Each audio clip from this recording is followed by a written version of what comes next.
하루에 50만 원은 줘야지. 요즘 베이비시터도 그 정도는 받아. 친손녀를 이틀만 봐달라는 부탁에 시어머니가 내뱉은 말이었습니다. 저는 아무 말도 못했어요. 입술만 떨렸거든요. 석 달 뒤 시아버지가 쓰러지셨을 때 시어머니는 당연하다는 듯 저를 보셨습니다.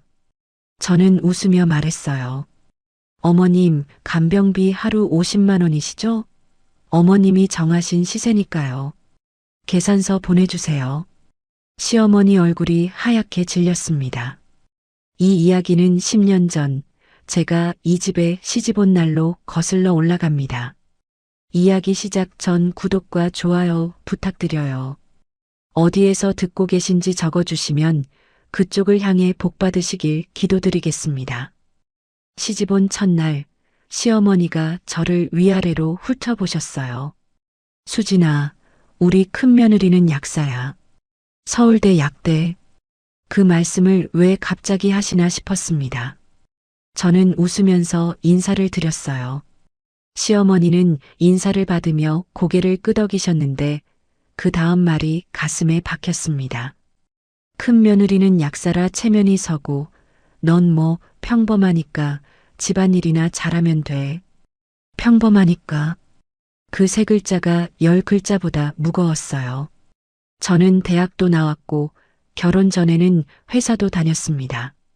그런데 시어머니 눈에는 약사가 아니라는 것, 그것 하나가 저라는 사람 전부를 지워버리는 것 같았어요. 남편에게 그날 밤 말했습니다. 여보, 어머님이 나한테 평범하다고 하셨어. 남편은 이불을 끌어올리며 대수롭지 않다는 듯 말했어요. 엄마가 원래 그래. 입이 좀 거칠어서 그렇지 마음은 안 그런 거야. 그냥 넘겨. 그냥 넘겨. 남편의 입에서 그 말이 나올 때마다 저는 조금씩 작아졌습니다. 한 번, 두 번, 10번. 그렇게 넘기다 보니까 저도 정말 그런 줄 알게 되더라고요. 내가 평범하니까 참는 게 맞는 거라고. 첫 번째 추석이 왔어요. 새벽 4시에 눈을 떴습니다. 전, 잡채, 나물, 갈비찜, 동태전. 시어머니가 적어준 메뉴판이 A사 용지 2장이었어요. 저는 앞치마를 두르고 부엌에 섰습니다. 6시간을 서서 요리했어요.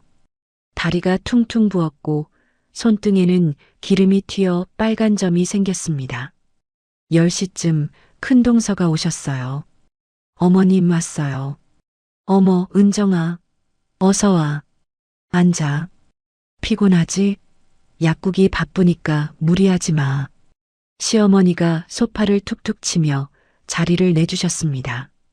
큰동서는 거실에 앉아 과일을 드시면서 시어머니와 이야기꽃을 피우셨어요. 저는 부엌에서 그 웃음소리를 등으로 들었습니다.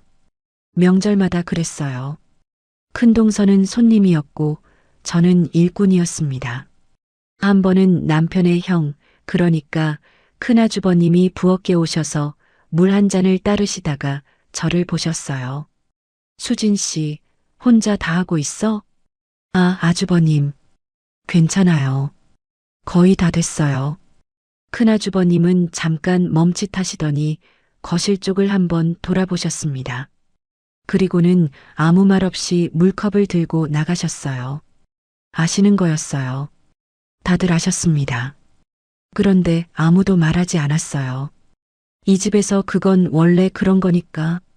설이 오면 시어머니는 며느리들에게 세뱃돈 대신 용돈을 거두셨어요. 명절인데 어른한테 용돈 드리는 게 예의지. 큰동서도 저도 각각 50만 원씩 봉투에 넣어드렸습니다.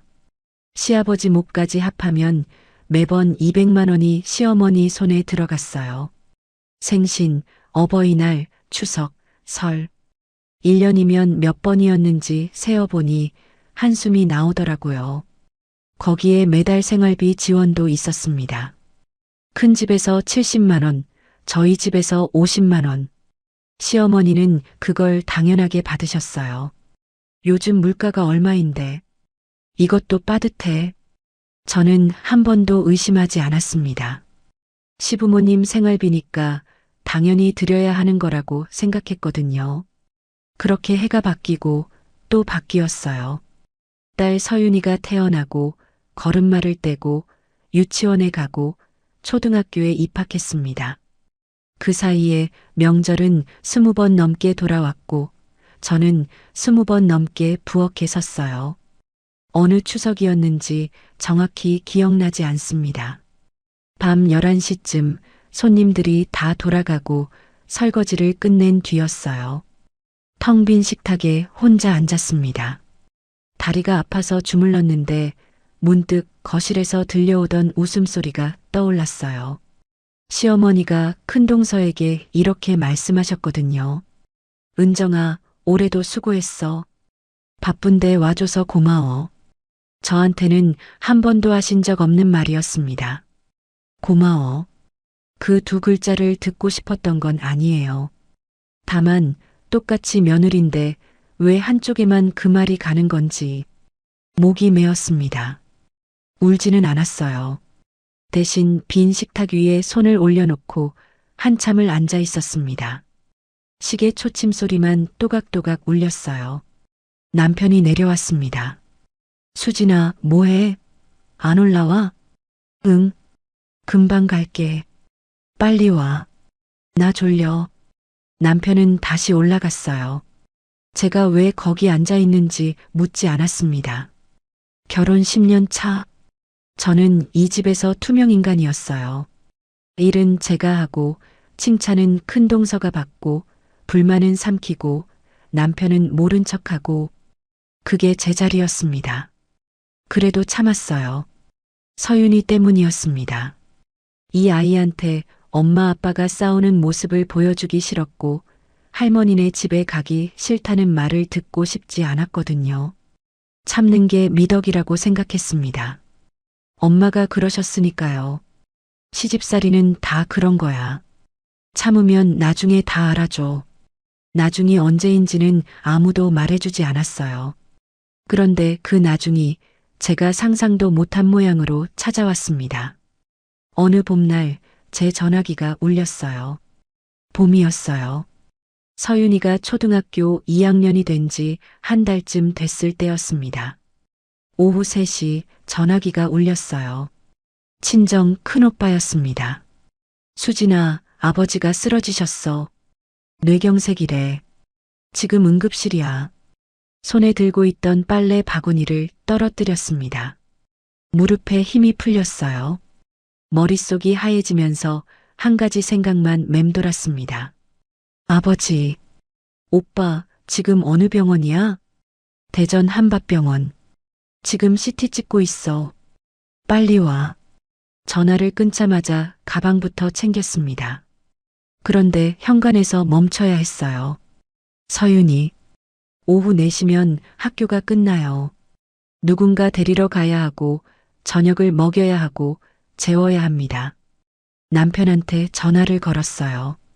여보, 아버지가 쓰러지셨대.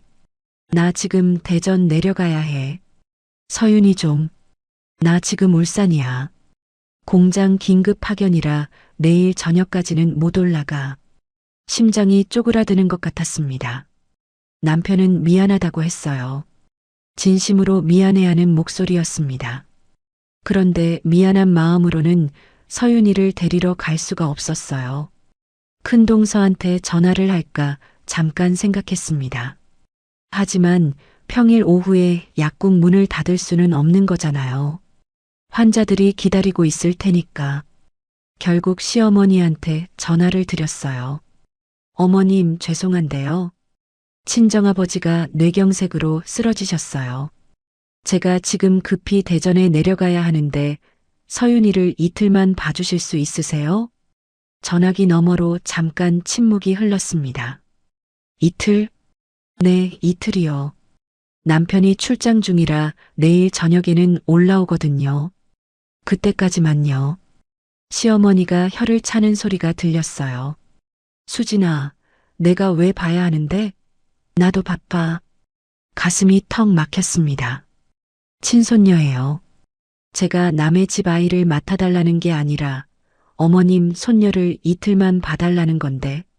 어머님 급한 상황이에요. 아버지가 응급실에 계세요. 그래서 나한테 무작정 떠넘기면 되는 거야? 떠넘기다. 그 단어가 귓속에서 쨍하고 울렸어요. 제가 친손녀를 할머니한테 맡기는 게 떠넘기는 거라니. 그리고 시어머니가 말씀하셨습니다. 하루에 50만 원은 줘야지. 요즘 베이비시터도 그 정도는 받아. 저는 전화기를 귀에 대고 서 있었습니다. 아무 말도 나오지 않았어요. 입술이 떨렸고 눈앞이 흐려졌습니다. 50만 원. 친손녀를 이틀 봐주는데 100만 원을 내라는 말이었어요. 어머님, 돈이 아까우면 다른 데 알아봐. 나는 공짜로 안 해. 전화가 끊겼습니다. 저는 현관 바닥에 주저앉았어요. 다리가 풀려서가 아니었습니다. 세상에 이런 할머니가 있을 수 있다는 게, 그리고 그 할머니가 제 시어머니라는 게 도저히 믿기지 않았거든요. 얼마나 앉아 있었을까요? 전화가 울렸습니다. 큰동서였어요. 수진아, 나 방금 어머님한테 전화 왔었어. 내 시아버지가 아니라 친정아버지가 쓰러지셨다며? 시어머니가 큰동서한테 전화를 하신 모양이었습니다. 아마 작은 며느리가 갑자기 애를 떠넘기려 한다고 하셨겠죠. 언니, 뇌경색이래요. 근데 서윤이를, 내가 우리 약국 직원 중에 믿을 만한 애가 있어.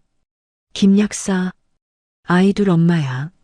서윤이 학교 끝나는 시간에 데리러 가서 우리 약국에서 저녁 먹이고 밤에는 우리 집에서 재울게. 목이 메었어요. 한참을 말을 못했습니다. 언니 고마워요. 정말 고마워하지 마. 서윤이 내 조카잖아.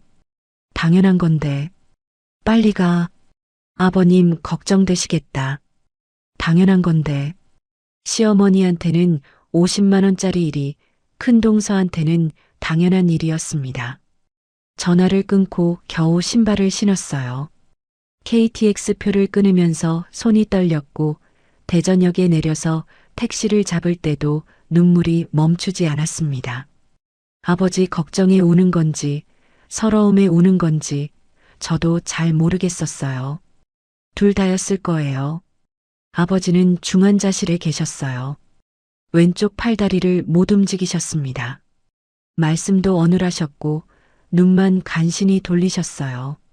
그 눈이 저를 알아보셨습니다. 수수지. 제 이름을 부르시는데 발음이 제대로 안 되셨어요.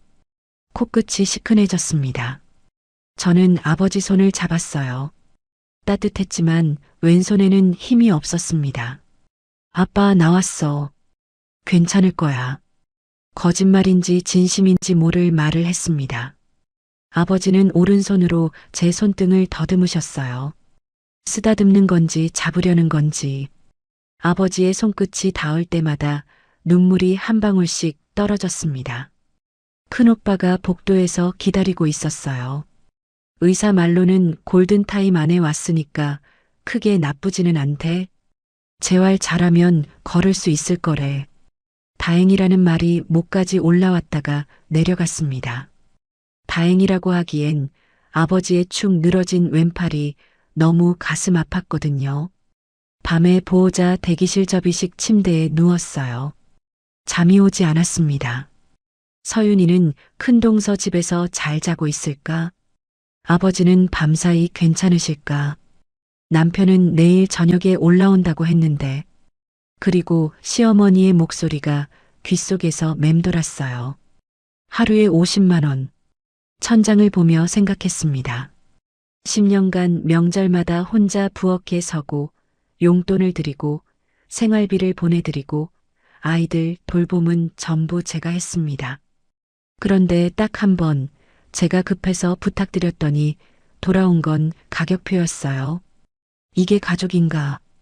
그 밤 처음으로 그 질문을 제 자신에게 던졌습니다. 이틀 뒤 서울로 올라왔어요. 큰동서 집에서 서윤이를 데려왔습니다. 서윤이는 밝은 얼굴로 뛰어나왔어요. 엄마, 은정 이모네 집에서 잤어. 김약사 언니가 떡볶이 해줬어. 그래, 재밌었어? 응. 근데 엄마 외할아버지 괜찮아? 8살짜리 아이가 외할아버지 걱정을 하는데 70 넘은 할머니는 손녀 돌봄에 가격표를 매겼다는 게 웃기더라고요. 웃겨서 눈물이 날 것 같았어요. 큰동서가 현관까지 나와주셨습니다.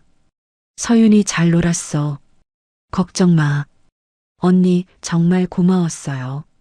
큰동서는 잠깐 망설이더니 나지막이 말씀하셨어요. 수진아, 어머님이 그런 말씀을 하셨다며? 저는 고개만 끄덕였습니다. 큰동서가 한숨을 쉬셨어요. 나도 미안해. 나는 약국 핑계로 늘 빠졌으니까. 언니가 미안할 일이 아니에요. 아니야. 미안한 거 맞아. 큰동서의 눈이 붉어졌어요. 저도 울 뻔했지만 꾹 참았습니다. 서윤이가 보고 있으니까. 집으로 돌아오는 길에 서윤이 손을 꼭 잡았어요. 작고 보드라운 손이었습니다. 이 아이가 아무것도 모르는 얼굴로 웃고 있는 게 고맙기도 하고 미안하기도 했어요.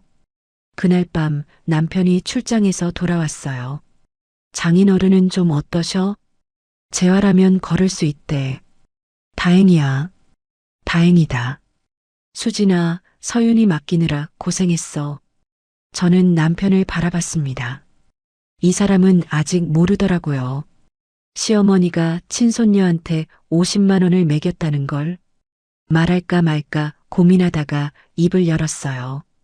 여보, 어머님한테 서윤이 맡아달라고 했는데 하루에 50만 원 줘야 한다고 하셨어. 남편이 멈칫했습니다. 손에 들고 있던 컵을 내려놓았어요. 뭐라고? 친손녀한테. 이틀에 100만 원. 어머님이 정하신 가격이야. 남편은 한참 동안 아무 말 없이 제 얼굴을 보았어요. 그러더니 고개를 숙이며 한마디 했습니다. 내가 어머니한테 말해볼게. 그 말이 위로가 됐느냐고 물으신다면 아니었어요. 10년 동안 말해볼게를 수백 번 들었거든요. 단 한 번도 바뀐 적이 없었습니다. 하지만 그날 밤 남편의 표정이 달랐어요. 혼란스러운 눈이었습니다. 어머니를 감싸야 하는데 감쌀 수가 없는 그런 눈이었어요. 그리고 석 달이 지났습니다. 석 달이 지났어요. 친정아버지는 재활 치료를 시작하셨습니다. 왼팔은 아직 힘이 없으셨지만 걸음만은 다시 떼셨어요.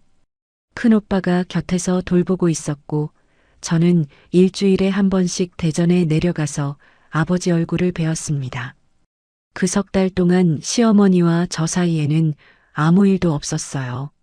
정확히 말하면 원래대로였습니다.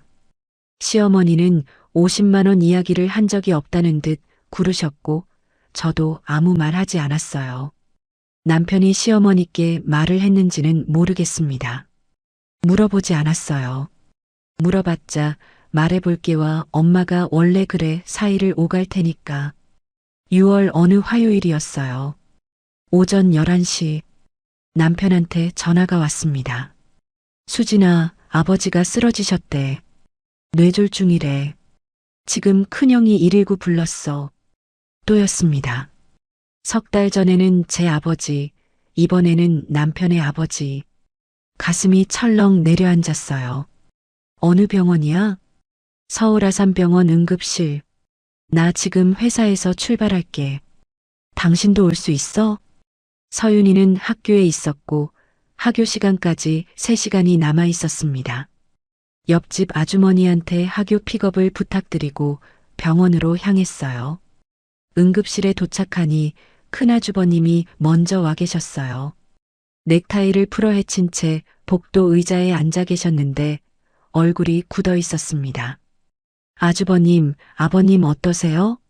CT 찍고 있어. 의사 말로는 뇌혈관이 막혀서 수술까지 갈 수도 있대. 심장이 쪼여왔어요. 시아버지가 평소에 저한테 잘해주신 분은 아니었습니다. 집안일은 여자들 일이야 하시면서 시어머니 편을 드셨으니까요. 하지만 그래도 남편의 아버지시고 서윤이의 할아버지예요. 돌아가시면 안 되는 분이었습니다. 남편이 도착했고 큰 동서도 약국 직원한테 맡기고 오셨어요. 시어머니는 맨 마지막에 오셨습니다. 택시에서 내리시는데 다리가 후들거리셨어요. 종구 아버지가 왜? 시어머니가 응급실 문 앞에서 울먹이셨습니다. 아무리 이중잣대가 심한 분이어도 수십 년을 함께 산 남편이 쓰러졌으니 당연한 반응이었어요. 다행히 수술까지는 가지 않았습니다. 뇌혈관이 부분적으로 막힌 거라 약물 치료와 집중 관찰 후에 재활 치료로 넘어갈 수 있다고 했어요. 하지만 최소 2주 입원해 이후 재활까지 합하면 2달 이상 걸릴 거라고 하셨습니다. 문제는 간병이었어요. 시아버지가 일반 병실로 옮겨진 다음 날이었습니다. 병실 앞 복도에서 시어머니가 저를 부르셨어요. 수진아. 네, 어머님. 시어머니는 한숨을 한번 쉬시더니 제 얼굴을 똑바로 보셨습니다. 당연하다는 얼굴이었어요. 마치 비가 오면 우산을 쓰는 것처럼 의심의 여지가 없다는 표정이었습니다. 아버님, 간병은 내가 해야지. 저는 가만히 서 있었어요. 큰 며느리는 약국이 있잖아. 문 닫으면 직원들 월급은 어떡하고 환자들은 어떡해. 넌 시간이 있으니까. 10년 동안 들어온 말이었습니다.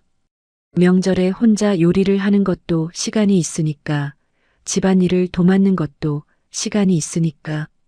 그 말은 언제나 같은 뜻이었어요. 넌 별로 중요한 사람이 아니니까. 어머님. 왜? 시어머니가 고개를 갸웃하셨어요. 제가 당연히 네, 알겠습니다 할 줄 아셨던 거예요. 10년 동안 그래왔으니까. 그런데요. 그 순간 3달 전 현관 바닥에 주저앉았던 그때가 떠올랐습니다. 친손녀를 봐달라는 부탁에 하루 50만 원을 매기셨던 그 전화.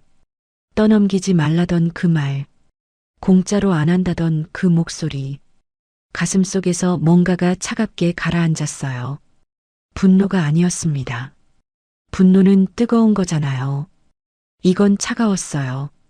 얼음처럼. 결심이었습니다. 저는 웃었어요. 10년 만에 처음으로 시어머니 앞에서 진심으로 웃었습니다. 어머님, 간병비 하루 50만 원이시죠? 시어머니의 표정이 멈췄어요. 어머님이 정하신 시세니까요. 계산서 보내주세요. 복도에 침묵이 내려앉았습니다. 멀리서 간호사를 호출하는 벨소리만 희미하게 울렸어요. 시어머니의 얼굴이 하얗게 질렸습니다. 그러더니 금방 벌겋게 달아올랐어요. 하얗게 벌겋게 마치 신호등이 깜빡이는 것 같았습니다. 수진아, 지금 뭐라고 했어? 3달 전에 어머님이 서윤이 봐달라고 했을 때 하신 말씀 그대로예요. 하루에 50만 원. 베이비시터도 그 정도는 받는다고 하셨잖아요. 시어머니 입이 벌어졌다가 닫혔습니다. 벌어졌다가 또 닫혔어요. 할 말을 찾고 계신 거였는데 찾을 수가 없으셨던 거예요. 당연하죠. 제가 한 말은 시어머니가 하신 말이었으니까요. 이게 며느리가 할 소리야? 시아버지가 쓰러졌는데? 3달 전에 친정아버지가 쓰러졌을 때 어머님은 친손녀한테 가격을 매기셨어요. 저도 같은 기준으로 하겠습니다. 목소리가 떨리지 않았어요. 이상하더라고요. 10년 동안은 시어머니 앞에만 서면 목소리가 작아졌거든요. 그런데 그날은 달랐습니다. 제 목소리가 제 것 같았어요. 시어머니가 한 발짝 다가오셨어요.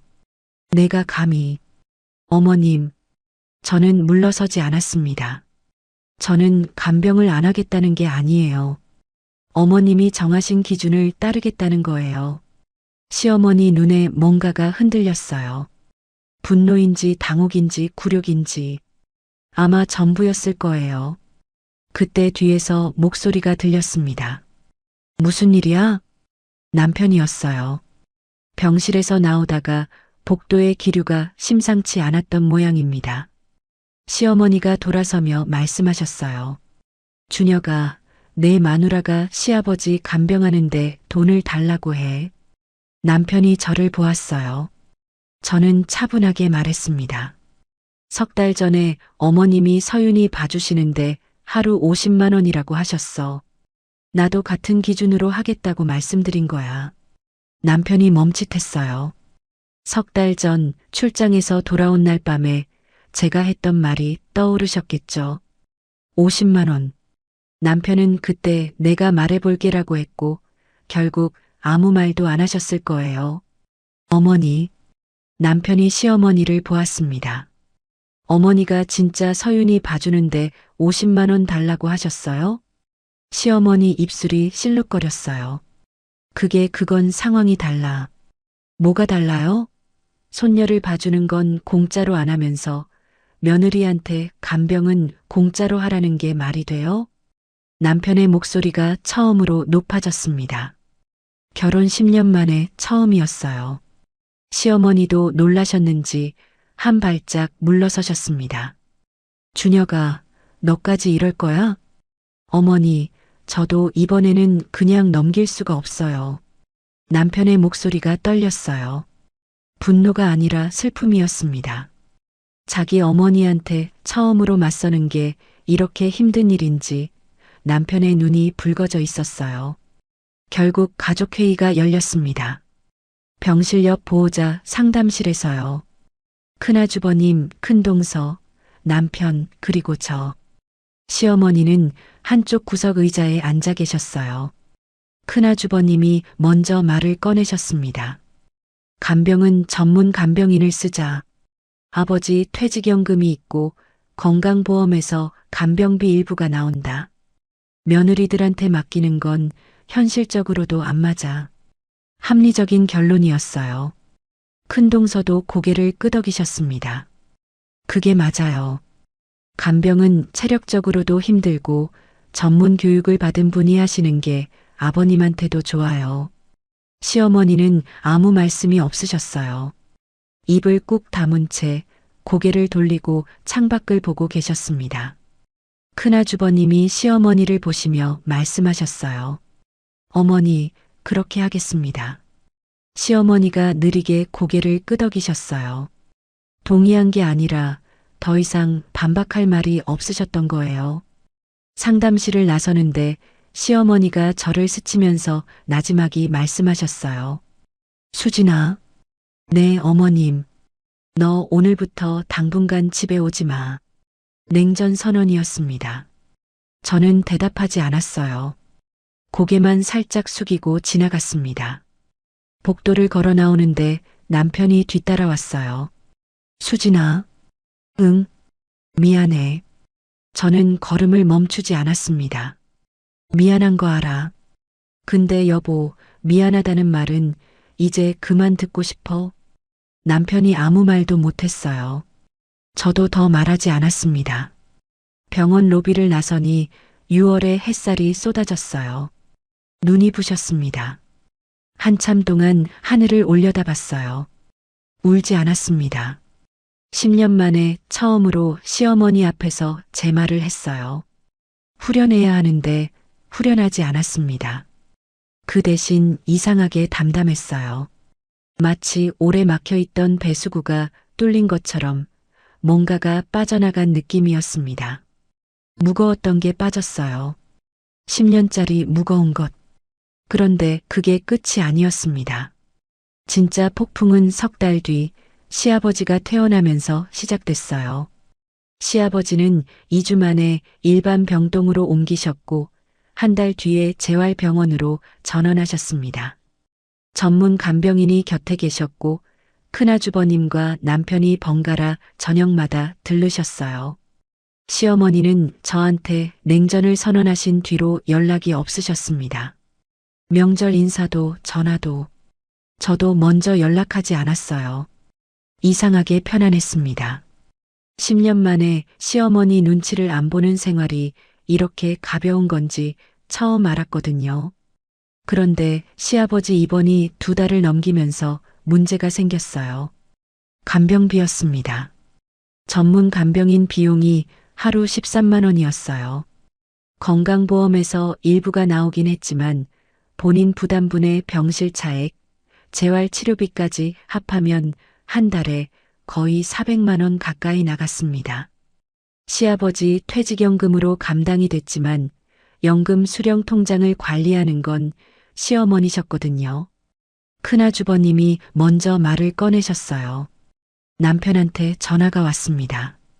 주녀가 아버지 의료비를 어머니 관리 통장에서 자동이체 걸자. 매번 따로 정산하면 복잡해. 합리적인 제안이었어요. 시아버지 퇴직연금이 들어오는 통장, 생활비 통장, 그리고 며느리들이 보내드리는 용돈이 모이는 통장. 시어머니가 세 개를 관리하고 계셨으니까 거기서 정리하면 깔끔했습니다. 문제는 시어머니가 정리를 안 하셨다는 거예요. 큰아주버님이 시어머니한테 통장 내역 정리를 부탁하셨는데 시어머니는 계속 미루셨어요. 머리가 아파서 못하겠다. 은행에 가야 하는데 다리가 안 좋아. 다음 주에 할게. 다음 주가 3번 지나도 정리가 안 됐습니다. 큰동서가 나섰어요. 제가 할게요. 어머님 통장 3개 다 가져오시면 제가 정리해서 엑셀로 만들어 드릴게요. 큰동서는 약국을 운영하시니까 장부 정리에 익숙하셨거든요. 시어머니는 처음에 내가 왜 그걸 해라며 거부하셨지만 큰아주버님이 은정이가 해주겠다는데 맡겨 하시니까 마지못해 통장 3개를 넘기셨어요. 그날 저녁 큰동서한테 전화가 왔습니다. 수진아, 지금 시간 돼? 목소리가 평소와 달랐어요. 약간 낮고 조심스러웠습니다. 언니, 무슨 일이야? 통장 정리하다가 이상한 거 발견했어. 내일 낮에 잠깐 만날 수 있어? 심장이 한 박자 빠르게 뛰었어요. 큰동서의 목소리에 담긴 무게가 예사롭지 않았거든요. 다음 날 오후 큰동서네 약국 2층 사무실에서 만났습니다. 큰동서가 노트북을 열었어요. 화면에 엑셀 파일이 떠 있었습니다.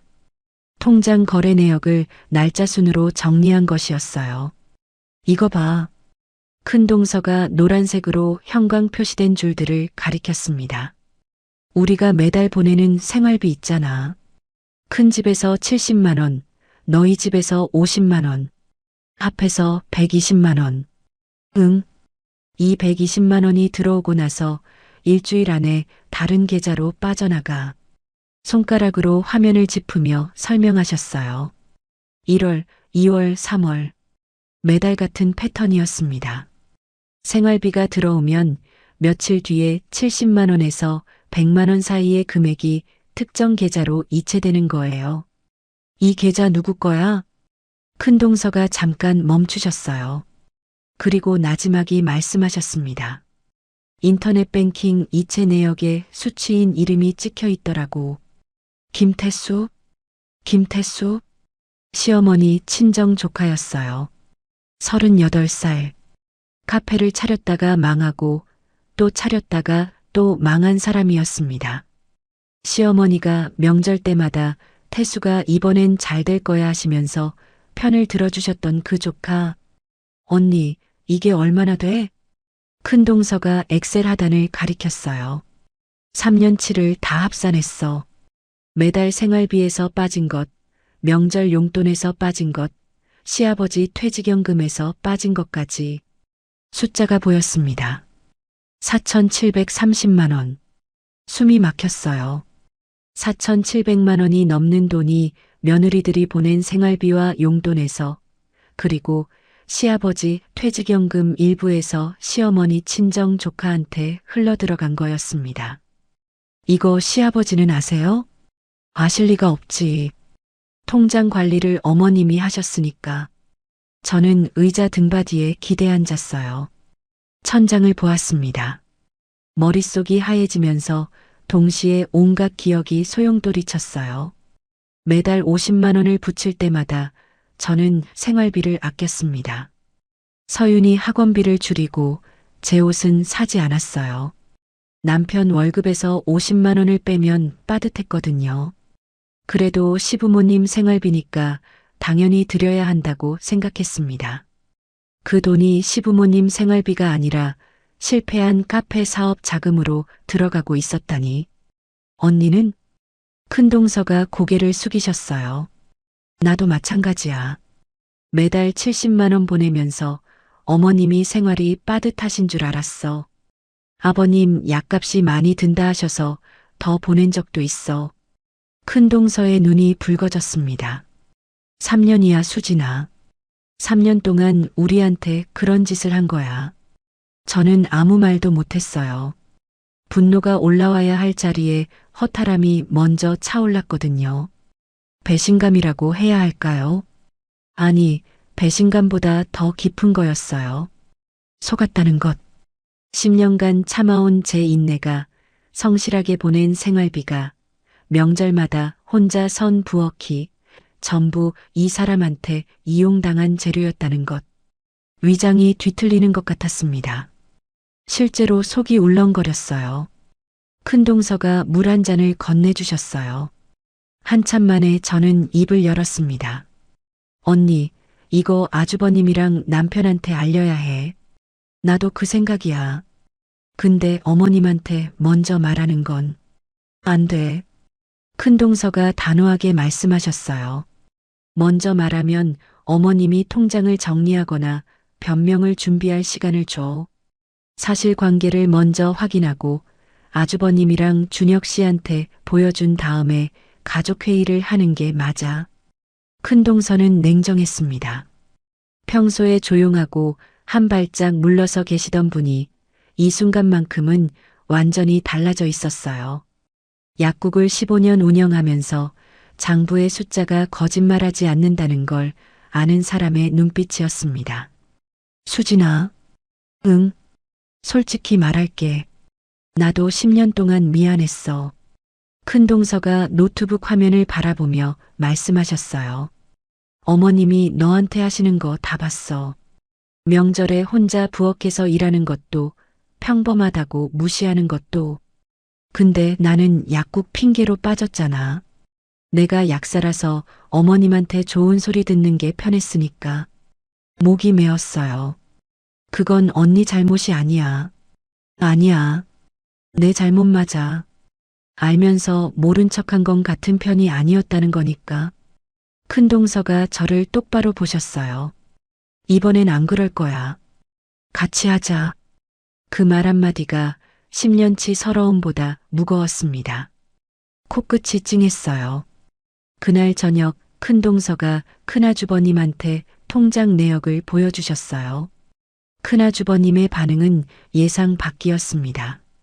화를 내실 줄 알았는데 한참 동안 아무 말씀이 없으셨대요. 그러다 한마디만 하셨답니다. 이게 사실이야? 사실이에요. 이체 내역이 전부 남아있어요. 큰아주버님이 고개를 숙이셨대요. 한참을. 남편한테는 제가 직접 말했습니다. 서윤이가 잠든 밤 거실에서요. 엑셀 파일을 남편 노트북에 띄웠어요. 남편은 화면을 보다가 손으로 입을 가렸습니다. 이게 뭐야? 어머님이 우리가 보낸 생활비를 친정 조카한테 빼돌린 거야. 3년간 4,700만 원. 남편이 의자에서 일어나 거실을 서성였어요. 양손으로 머리를 감싸쥐고 우리가 보낸 돈이? 매달 보낸 그 돈이? 응. 큰동서네가 보낸 것도 마찬가지야. 남편이 멈춰섰습니다. 저를 보았어요. 그 눈에 분노가 있었는데 그 분노가 시어머니를 향한 건지 자기 자신을 향한 건지 저는 정확히 알 수 없었습니다. 형은 알아? 큰동서가 오늘 저녁에 말씀하셨대. 남편이 소파에 털썩 앉았어요. 두 손으로 얼굴을 감쌌습니다. 한참 동안 아무 소리도 안 나더니 어깨가 미세하게 떨렸어요. 울고 있는 거였습니다. 결혼 10년 동안 남편이 우는 걸 처음 봤어요. 저는 옆에 앉았습니다. 등을 두드려줄까 말까 망설이다가 그냥 나란히 앉아 있었어요. 한참 뒤에 남편이 얼굴을 들었습니다. 수진아, 미안해. 또 미안하다는 말이었어요. 하지만 이번에는 달랐습니다. 이전의 미안함은 내가 뭘 해야 할지 모르겠으니까 일단 미안해였거든요. 이번 미안함은 진짜였어요. 자기 어머니가 저지른 일에 대한 수치심, 10년간 모른 척한 것에 대한 후회, 그리고 제가 참아온 시간에 대한 빚. 그 전부가 담긴 미안함이었습니다. 미안해하지 마. 당신 잘못이 아니야. 내 잘못이야. 엄마가 원래 그런 사람이 아닌 줄 알았어. 근데 아니었어. 남편의 목소리가 갈라졌어요. 아버지 퇴원하시면 가족회의 하자. 이번엔 내가 제대로 할게. 제대로 할게. 말해볼게가 아니라 제대로 할게. 10년 만에 처음 듣는 말이었습니다. 큰아주버님이 전화를 주셨어요. 다음 날 아침이었습니다. 수진 씨, 아버지 재활 끝나고 퇴원하시면 집에서 가족 모임을 하자. 어머니한테는 아버지 퇴원 축하라고만 말할 거야. 네, 아주버님. 그리고 수진 씨. 네. 10년간 고생 많았어. 형수 말 듣고 나도 반성 많이 했어. 전화를 끊고 한참을 서 있었습니다. 아주버님도 아셨던 거예요. 다 아셨으면서 아무도 말하지 않았던 거. 그런데 이제야 통장 내역 앞에서야 비로소 입을 여신 거. 씁쓸했어요. 하지만 늦었어도 안 하는 것보단 나았습니다. 시아버지 퇴원 날짜가 잡혔어요. 2주 뒤, 그 2주가 가장 길었습니다. 시아버지가 퇴원하셨어요. 2달간의 입원과 재활 끝에 지팡이에 의지하면 걸을 수 있게 되셨습니다. 왼쪽 다리가 아직 불편하셨지만 의사 선생님은 꾸준히 운동하시면 일상생활에는 지장이 없을 거라고 하셨어요. 퇴원하시던 날 시아버지가 병원 현관에서 하늘을 올려다보셨습니다. 가을 햇살이 쏟아지고 있었어요. 시아버지 눈가에 주름이 깊게 잡혔는데 웃으시는 건지 눈이 부신 건지 모를 표정이었습니다. 바람이 좋구나. 2달 만에 처음 들은 시아버지의 편안한 목소리였어요. 퇴원 다음 주 토요일, 시댁 거실에 가족이 모였습니다. 시아버지 퇴원 축하 식사라는 명목이었어요. 큰아주버님과 큰동서, 남편과 저. 시어머니는 부엌에서 과일을 깎고 계셨고 시아버지는 소파에 앉아 손주들이 뛰어노는 걸 보고 계셨습니다. 서윤이와 큰집 아이들이 거실 바닥에서 장난감을 가지고 놀았어요. 평화로운 풍경이었습니다. 하지만 저는 알고 있었어요. 큰동서의 가방 안에 노트북이 들어있다는 것. 큰아주버님의 표정이 평소보다 단단하게 굳어있다는 것. 남편이 아침부터 말이 없었다는 것. 식사가 끝났어요. 큰아주버님이 아이들을 먼저 안방으로 보내셨습니다. 서윤아, 민준아, 서연아. 할아버지 방에서 텔레비전 보고 있을래? 어른들이 잠깐 얘기 좀 할게.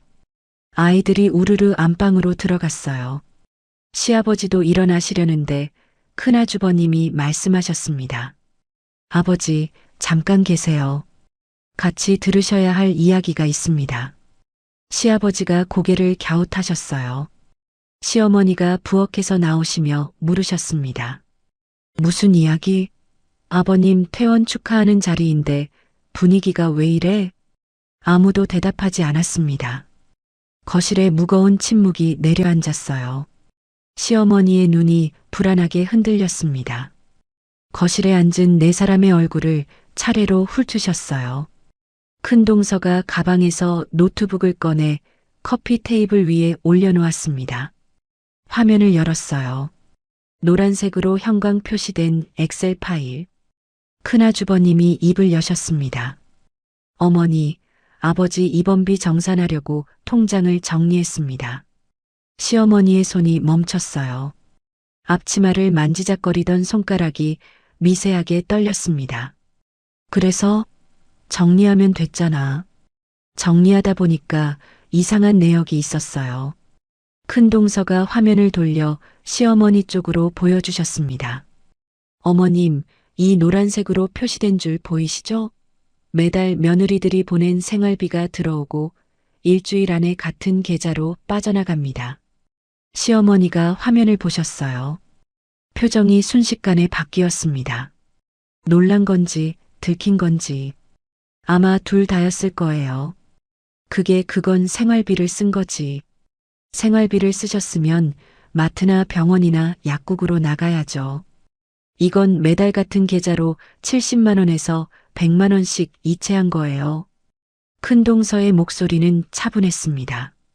감정을 억누르고 있다는 게 느껴졌어요. 약사가 처방전을 읽듯 사실만 나열하고 계셨습니다. 수치인 이름이 김태수예요. 거실의 공기가 얼어붙었습니다. 시아버지가 천천히 고개를 돌려 시어머니를 보셨어요. 태수? 당신 친정 조카 태수? 시어머니가 입술을 달싹거렸습니다. 말이 바로 나오지 않는 것 같았어요. 그게 태수가 사업이 어려워서. 얼마야? 큰아주버님이 물었습니다. 큰동서가 엑셀 하단의 합계를 가리켰어요. 3년간 총 4,730만 원이요. 시아버지의 지팡이가 바닥에 탁 소리를 냈어요. 반사적으로 지팡이를 짚으신 건지 일부러 내리치신 건지 모르겠었습니다. 4,700. 시아버지 목소리가 떨렸어요. 시어머니가 자리에서 일어나셨습니다. 그 돈은 비상금으로 모아둔 거야. 나중에 쓰려고. 어머님. 큰동서가 조용히 말을 끊었습니다. 비상금이 친정 조카 카페 사업 계좌로 매달 들어갑니까? 시어머니가 움찔하셨어요. 그러더니 방향을 바꾸셨습니다. 태수가 어려운데 이모인 내가 안 도와주면 누가 도와줘? 피가 남이야? 그 피가 남인지 아닌지는 어머님 친정 사정이고요. 문제는 그 돈이 어머님 돈이 아니라는 거예요. 큰동서의 목소리가 한 톤 낮아졌습니다. 그 돈은 며느리 두 사람이 매달 생활비로 보내드린 돈이에요. 저는 70만 원, 수진 씨는 50만 원. 거기에 명절 용돈, 생신 용돈까지. 그리고 시아버지 퇴직연금 일부까지 빠져 있어요. 너희가 준 건 내 돈 아니야? 준 다음에 뭘 하든 내 자유지. 시어머니가 목소리를 높이셨어요. 하지만 그 목소리에는 확신이 없었습니다. 자기도 모르게 뒷걸음질을 치셨어요. 그때 시아버지가 입을 여셨습니다. 여보. 시아버지의 목소리는 크지 않았어요. 오히려 평소보다 더 낮고 조용했습니다. 그런데 그 한마디에 거실 전체가 멈췄어요. 당신이 그런 사람이었어? 시어머니가 시아버지를 돌아보셨습니다. 시아버지의 눈이 떨리고 있었어요. 분노인지 슬픔인지 아마 둘 다였을 거예요. 며느리들이 우리한테 보낸 돈을 당신 친정 조카 사업 밑빠진 독에 부었어? 영감, 그게 아니라. 그게 아니면 뭐야?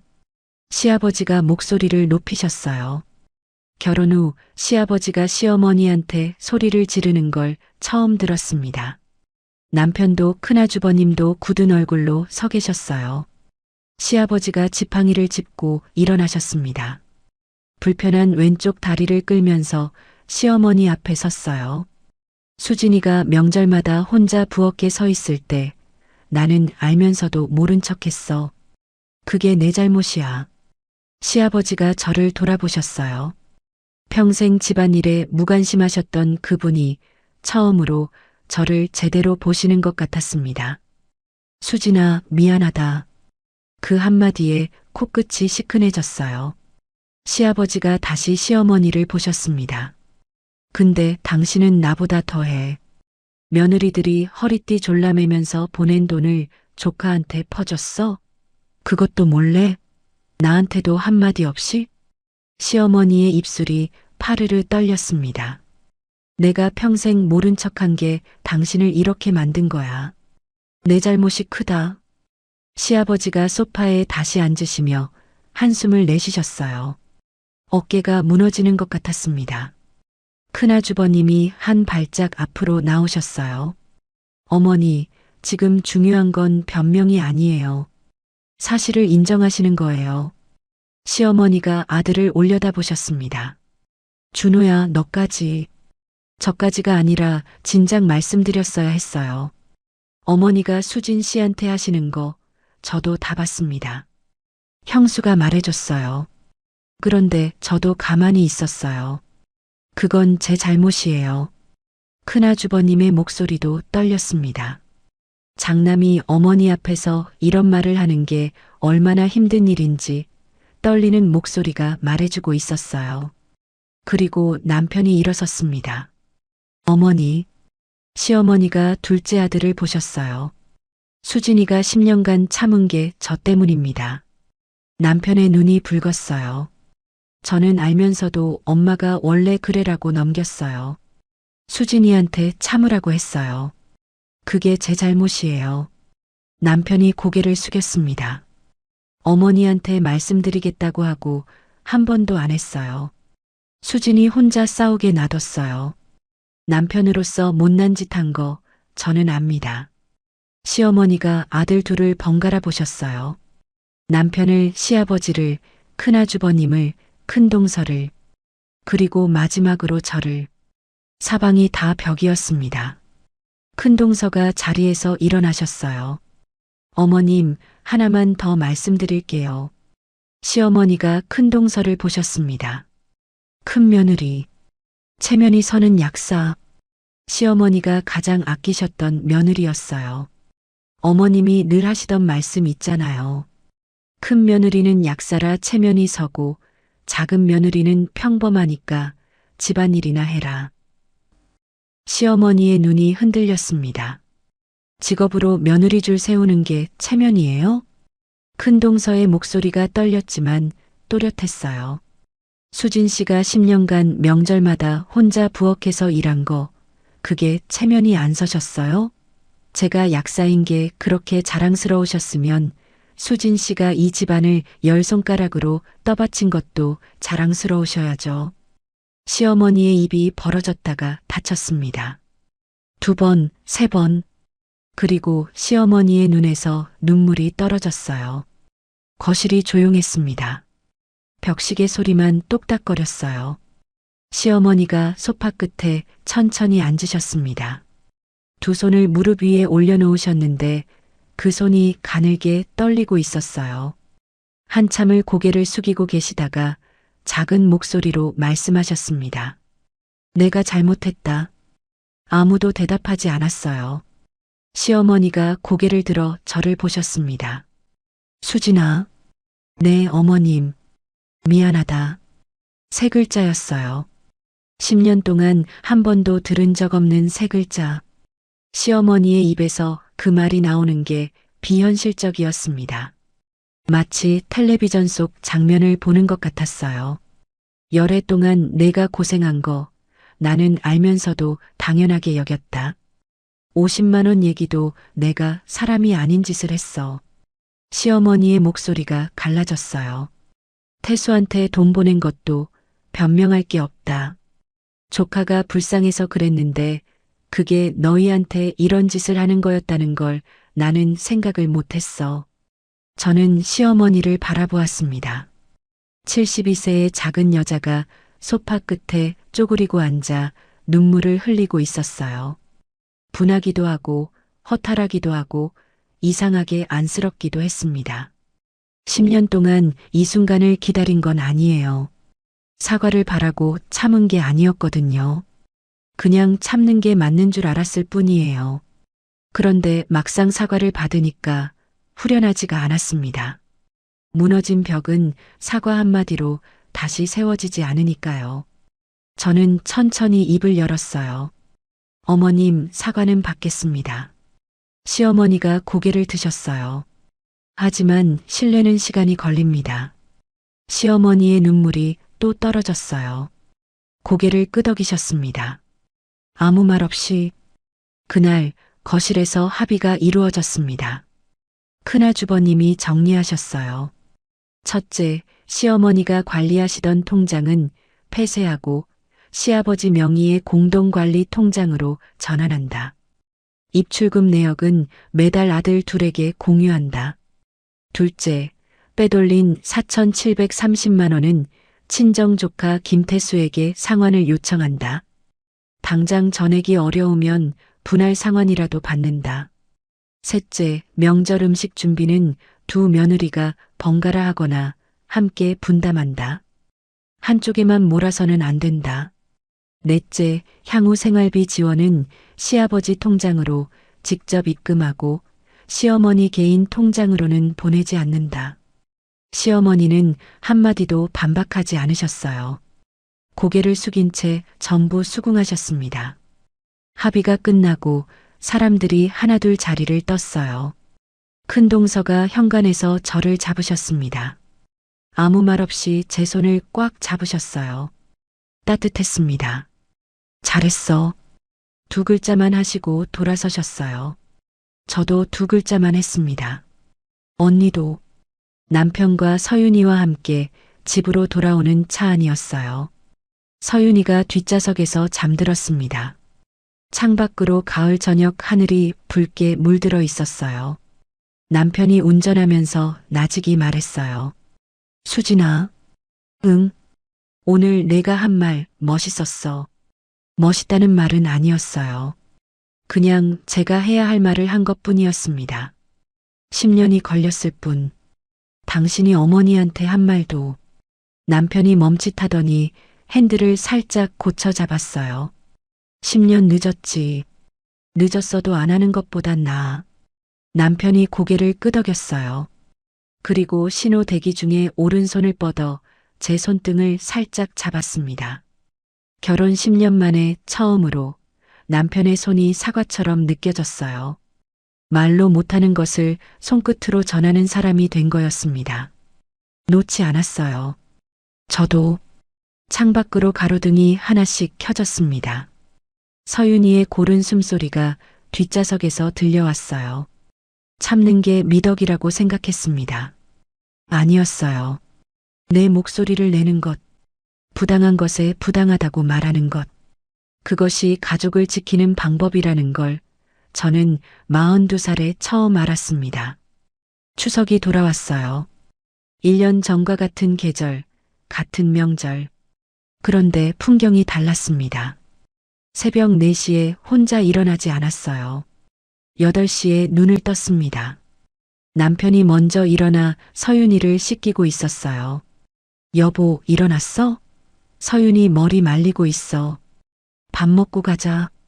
결혼 10년 동안 명절 아침에 남편이 아이를 씻긴 적은 한 번도 없었습니다. 사소한 거였어요.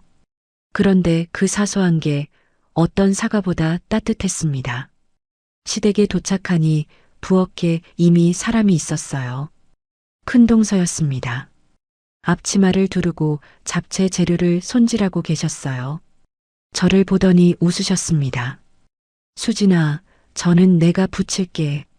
너는 나물 좀 해줄래? 언니, 일찍 왔네. 약국 오늘 쉬는 날이거든. 올해부터는 제대로 하려고. 나란히 부엌에 섰습니다. 1년 전에는 혼자 섰던 자리에 둘이 서니까 부엌이 좁아진 것 같으면서도 훨씬 넓게 느껴졌어요. 이상한 일이었습니다. 그런데 더 이상한 일이 벌어졌어요. 시어머니가 부엌에 들어오신 거예요. 앞치마를 들고. 내가 과일이라도 깎을게. 큰동서와 제가 동시에 시어머니를 보았습니다. 시어머니는 어색하게 서 계셨어요. 72년 인생에서 며느리들 옆에 나란히 서본 적이 없는 사람의 얼굴이었습니다. 어머님, 여기 앉으세요. 사과 좀 깎아주시면 돼요. 제가 의자를 빼드렸어요. 시어머니가 조심스럽게 앉으셨습니다. 세 사람이 부엌에 있었어요. 칼소리, 기름소리, 물 끓는 소리. 대화는 많지 않았습니다. 그런데 어색하지 않았어요. 시어머니가 사과를 깎다가 나직이 말씀하셨어요. 수진아, 이거 좀 봐줄래? 껍질이 자꾸 두꺼워져서. 어머님, 이렇게 얇게 돌리시면 돼요. 제가 시어머니 손 위에 제 손을 살짝 얹어 각도를 잡아드렸어요. 1년 전이었으면 상상도 못할 장면이었습니다. 시어머니도 그걸 아셨는지 잠깐 제 손을 보시다가 고개를 돌리셨어요. 눈가가 붉어지신 것 같았는데 저는 모른 척 했습니다. 거실에서는 시아버지가 손주들과 앉아 계셨어요. 지팡이는 아직 쓰고 계셨지만 작년보다 훨씬 건강해 보이셨습니다. 서윤이가 시아버지 무릎에 올라탔어요. 할아버지, 다리 다 나았어? 거의 다 나았지. 서윤이 덕분이야. 시아버지가 서윤이 머리를 쓰다듬으셨어요. 작년에는 손주들한테 관심도 없으셨던 분이 이제는 아이들 이름을 하나하나 부르셨습니다. 음식이 차려지고 제사를 지낸 뒤 온 가족이 둘러앉아 식사를 했어요. 시아버지가 젓가락을 내려놓으시고 말씀하셨습니다. 올해는 음식이 맛있구나. 큰동서가 웃으셨어요. 어머님이 과일 깎아주셨어요. 이 사람이 부엌에 들어갔어? 시아버지가 시어머니를 보며 놀라신 척 하셨어요. 시어머니가 입을 삐죽거리셨습니다. 과일 깎는 것쯤은 할 수 있어요, 영감. 작은 웃음이 퍼졌어요. 예전의 웃음과는 결이 달랐습니다. 누군가를 빼놓지 않는 웃음이었어요. 식사 후 큰아주버님이 봉투를 하나 꺼내셨어요. 어머니, 이거 태수한테서 온 거예요. 시어머니가 봉투를 받아드셨어요. 안에 수표가 들어 있었습니다. 500만 원. 1차 상환분이래요. 나머지는 분기별로 갚겠다고 했어요. 시어머니가 한참 동안 봉투를 들여다보셨어요. 그리고 조용히 큰아주버님한테 다시 내미셨습니다. 내가 관리해라. 그 한마디에 많은 것이 담겨 있었습니다. 더 이상 자기가 돈을 만지지 않겠다는 것, 아들을 신뢰한다는 것, 그리고 자기가 저질렀던 일을 인정한다는 것. 큰아주버님이 고개를 끄덕이셨어요. 설거지를 하고 있는데 큰동서가 옆에 오셨어요. 그릇을 받아 물기를 닦으시면서 말씀하셨습니다. 수진아, 응? 작년 이맘때 내가 혼자 이 자리에 서 있었지. 응? 이제 안 그래도 돼. 큰동서가 젖은 손으로 제 팔을 톡 쳤어요. 저도 비눗물 묻은 손으로 언니 팔을 톡 쳤습니다. 둘 다 웃었어요. 별것 아닌 장난이었는데 10년간 이 부엌에서 느껴보지 못한 감정이었습니다. 동료. 그게 맞는 말이었어요. 같은 편이라는 감각. 저녁이 되어 집으로 돌아왔어요. 서윤이가 차에서 잠들었습니다. 남편이 서윤이를 안아 방에 눕혔어요. 이불을 덮어주고 나오는 남편의 뒷모습을 보면서 생각했습니다. 이 사람도 변했구나. 1년 전 이 사람은 엄마가 원래 그래라고 말하는 사람이었어요. 지금은 명절 아침에 아이를 씻기고 설거지를 돕고 어머니한테 수진이한테 잘하셔야 해요라고 조용히 말하는 사람이 됐습니다. 완벽해진 건 아니에요. 여전히 서툴고 가끔 눈치가 없고 시어머니 앞에서 말수가 줄어들기도 합니다. 하지만 적어도 제 편이라는 걸 보여주려고 노력하는 사람이 됐어요. 그것으로 충분했습니다. 남편이 거실로 나오면서 말했어요. 수진아, 오늘 고생했어. 당신도. 올해 추석은 괜찮았지? 응, 괜찮았어. 남편이 웃었어요. 조금 쑥스러운 10대 소년 같은 웃음이었습니다. 결혼 11년 차에 처음 보는 표정이었어요. 잠자리에 누워 천장을 보았습니다. 1년 전에 저를 떠올렸어요. 텅 빈 식탁에 혼자 앉아 시계 소리를 듣던 밤. 현관 바닥에 주저앉아 전화기를 쥐고 떨던 낮. 병원 복도에서 50만 원을 되갚으며 처음으로 제 목소리를 냈던 순간. 참는 게 미덕이라고 생각했습니다. 아니었어요. 참는 건 견디는 거지 사는 게 아니었어요. 내 목소리를 내는 것, 부당한 것에 부당하다고 말하는 것. 그리고 그 뒤에도 손을 내밀 줄 아는 것. 그것이 진짜 가족을 만드는 방법이라는 걸 저는 42살에 처음 알았습니다. 시어머니와의 관계가 완전히 회복된 건 아닙니다. 아마 완전히 되지는 않을 거예요. 무너진 신뢰는 사과 한마디로 다시 쌓이지 않으니까요. 하지만 달라지고 있었어요. 느리게 조금씩 시어머니가 부엌에 들어오신 것처럼 사과를 깎아주신 것처럼 제 이름을 부르실 때 예전보다 조금 더 조심스러운 목소리가 된 것처럼 그것으로 지금은 됩니다. 여러분, 참지만 마세요. 말하세요.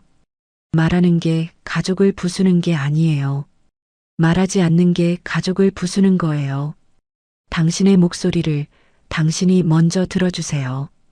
그게 시작입니다.